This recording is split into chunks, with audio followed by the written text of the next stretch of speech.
Alors là, ça devient une réelle création qui s'enrichit elle-même, qui se nourrit. Ça m'interpelle beaucoup. C'est pas la créativité dont on entend parler, dans la vie de tous les jours, là. Ah, effectivement, c'est une précision qui est très importante à apporter. Donc, en général, on va parler de créativité. On va dire, oui, moi, je fais de la peinture, moi, je fais de la musique, moi, je fais, je sais pas, je fais de la sculpture, je fais de la photo. Et donc, cette créativité-là, la créativité psychologique de l'ego involutif, c'est du blabla, c'est du rien, c'est nul. Je ne dis pas que les grands peintres ils sont nuls. Je dis que comparativement, oui, si on regarde la créativité de l'être conscient et qu'on la compare à ces œuvres-là, à ce moment-là, la différence, elle est vraiment immense. Et ce qui est important de réaliser, c'est que lorsqu'on parle d'intelligence cosmique, par exemple, on parle d'une intelligence qui est objective, qui voit tout, qui sait tout, mais non seulement ça, mais qui existe à l'extérieur de toutes les conceptions humaines, de l'expérience humaine, et de l'expérience et des conceptions de qui que ce soit, qu'il soit humain ou non. Et donc, une intelligence objective, ça a la particularité d'être créative d'une façon objective, n'est-ce pas? Donc, la créativité psychologique de l'ego inconscient qui fait une peinture, ce n'est pas la même que la créativité que d'avoir accès à une intelligence cosmique à l'intérieur de notre psychisme nous accorde. Donc, si on parle d'une peinture, par exemple, on va dire, regarde comment c'est beau. Et si on demande à une intelligence objective, quelle est la valeur de cette peinture? L'intelligence objective va dire, voyons voir. On a coupé un arbre pour faire le cadre. On a coupé un arbre pour faire le support de la toile. On a tué des plantes pour faire la toile elle-même. On a tué d'autres plantes pour faire les couleurs. On a tué un animal pour le gras ou certaines substances dans la peinture. Et peut-être pour les soies. Il y a des soies de tout ça. Mais bon. Donc, on a tué des animaux, on a tué des plantes, on a saccagé un peu la nature, on a assemblé ça ensemble, et puis une personne a mis de la couleur sur cette toile, puis a représenté, par exemple, un beau paysage, qui, de préférence, ne portera pas les marques, les trous laissés par ces arbres qu'on a coupés pour faire la peinture en particulier. Vous voyez où je veux en venir? C'est que si on doit détruire la nature pour faire une peinture qui représente la nature et trouver que la peinture est belle, mais en termes objectifs, ça n'a aucun sens. Ce n'est pas une création, c'est tout au mieux une transformation. Et en général, on va dire que un objet inanimé a une moins grande valeur. Si on regarde une intelligence objective, elle va dire qu'un objet inanimé, comme la peinture, a une moins grande valeur objective que des êtres vivants. Donc, même les plantes sont vivantes. Donc, à ce moment-là, on va dire, oui, mais, OK, en valeur objective, ta peinture, c'est une diminution de la valeur. Donc, il y a une perte de valeur lorsque tu fais une peinture. Donc, on appelle ça être créatif en termes psychologiques. Mais c'est pas créatif, c'est destructeur. Donc, la différence est immense. Je veux parler de la créativité accordée par l'intelligence cosmique tout de suite après, mais je veux préciser un peu encore la chose ici. Et si on tue pour faire un objet, ce n'est pas de la création. Et en plus, est-ce qu'on peut vraiment dire que, par exemple, la peinture qui représente un paysage est-elle aussi belle que le paysage lui-même? La nature, la beauté de la nature, est-elle seulement visuelle? Non, elle n'est pas que visuelle. La nature vit, elle est vibrante de vie, et c'est ce qui lui donne sa beauté. Donc, peut-être qu'on a réussi à transposer un petit peu de ça dans la peinture et que les gens vont se dire « Ah, mais personne n'a jamais réussi ça, c'est magnifique! » Oui, pour une peinture. Mais si on compte que tout ce qui a été détruit pour créer la peinture, et en plus que la nature elle-même qu'elle reproduit presque bien, est beaucoup plus belle que ce qui est représenté sur la peinture, finalement, on réalise que vraiment, il n'y a aucun gain dans cette créativité-là. Il y a de la perte, mais il n'y a pas de gain.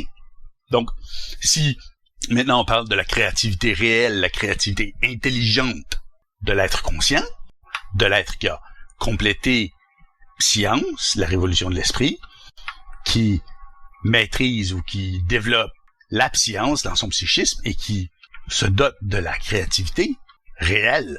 Donc, il y a des gens qui ont parlé de la créativité. Il y a eu Bernard de Montréal, que vous citez, a parlé de la créativité. Il n'a jamais dit que c'était de faire de la peinture ou de la musique, la créativité. Mais la créativité, je vais vous le dire, c'est quoi? La créativité, c'est lorsque on inverse l'entropie de l'univers. la matière. Donc, vous allez dire, oh là là, c'est quoi ça? Et l'entropie, c'est un processus en physique qui dénote le fait que des systèmes, comme par exemple une plante, on va considérer ça comme étant un système, que un système se voit dégrader à travers le temps. Donc la plante finit par mourir, elle se dégrade, elle est mangée par des bactéries, elle devient de la terre qui est en partie inerte et en partie vivante, des bactéries, etc. Donc on peut dire que l'arbre avait une plus grande valeur que la terre qu'il est devenu. Donc ça, c'est l'entropie. L'entropie, c'est aussi votre auto qui rouille.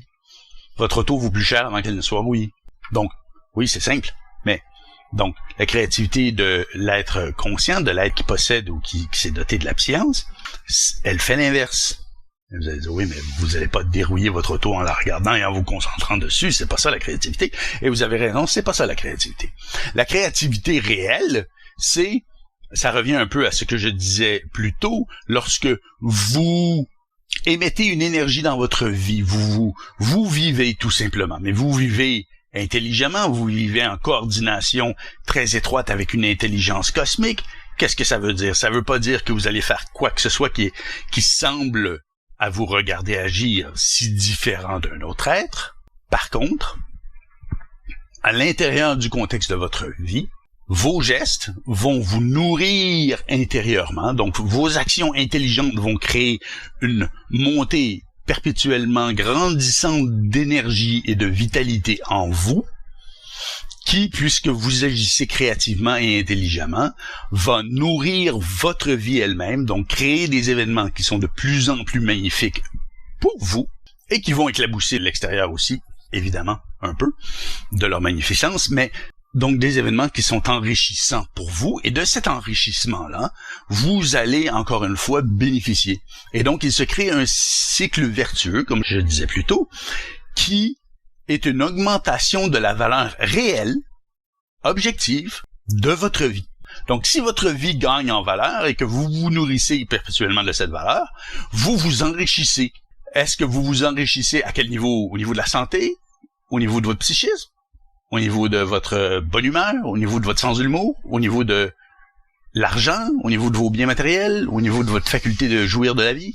Je vous réponds à tout ça et bien plus, puisque le réel dépasse les dimensions que, en tant qu'être emprisonné dans un ego matériel, nous pouvons percevoir dans l'état normal d'un être humain habitant la Terre. Donc, les dimensions de notre vie sont très vastes.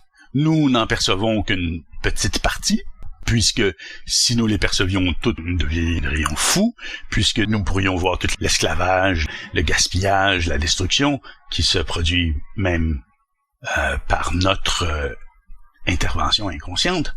Mais tout ça pour dire que la créativité, donc, réelle, elle ne se compare pas avec la supposée créativité psychologique de l'ego involutif, puisque elle est fondamentalement occulte. Lorsque je veux dire qu'elle est occulte, je veux pas dire qu'elle ne produit pas des choses visibles et tangibles, comme par exemple Science, la révolution de l'esprit. J'ose dire que c'est un résultat de cette créativité, dont la valeur de cette œuvre, deviendra connue. Ça va prendre des décennies avant qu'on reconnaisse pleinement la valeur de cette œuvre. Mais c'est une œuvre qui va changer le cours de l'évolution de certains individus, qui vont en amener d'autres à changer le cours de leur propre évolution grâce à cet outil. Et ceci va créer un entraînement, éventuellement un jour, sûrement après mon départ de ce plan, un entraînement vaste à l'échelle de l'humanité et de la Terre, qui va inverser ou changer le cours de la trajectoire d'autodestruction dans laquelle l'humanité est embarquée. Donc, si on prend ceci pour exemple, parce que j'ose dire que il n'y a qu'un produit présentement qui existe sur Terre de la créativité intelligente de l'ego conscientisé, et c'est celui-là. Donc, si on parle de lui, sa qualité, donc c'est un objet, oui, qui est réel matériellement, mais sa substance n'est pas physique. La valeur de cet objet repose dans l'utilisation qu'on en fait, et cette utilisation peut amener des choses très, très grandes. Donc ça, il s'agit d'un exemple de la première chose. Et évidemment, ça devait être la première chose. Puisque vous voudriez qu'on commence par quoi? Quelque chose pour dépolluer l'intérieur des soleils à l'extérieur de la galaxie? Ça n'aurait aucun sens, ça nous aiderait pas, ça serait pas intelligent. Excusez-moi. Donc, ce que ça prenait, la première chose qui devait naître du psychisme émancipé et créatif de l'humain, c'est ceci, c'est la science de l'intelligence. Donc, une fois que ceci existe, les conséquences de ceci peuvent être très vastes, peuvent être à très long terme, et puis, il s'agit d'un produit. Ensuite, la personne qui a écrit ça va faire d'autres choses, elle va faire d'autres choses, elle va faire d'autres choses, elle va faire d'autres choses, elle va continuer. Donc, sa vie va continuer de s'améliorer, de grandir, la personne va continuer de se nourrir de ce qu'elle crée, et créer toujours plus, et se nourrir toujours plus. Donc, c'est une roue qui est sans fin. Et puis, les gens qui vont faire la science, qui vont développer la science, vont faire la même chose, et dans des décennies, on ne dira pas « Regarde ce c'est Patrick, tout ce qu'il a fait ». On ne dira pas ça. On va dire « Regarde telle et telle personne, tout ce qu'elle a fait. Regarde telle et telle personne, tout ce qu'elle a fait.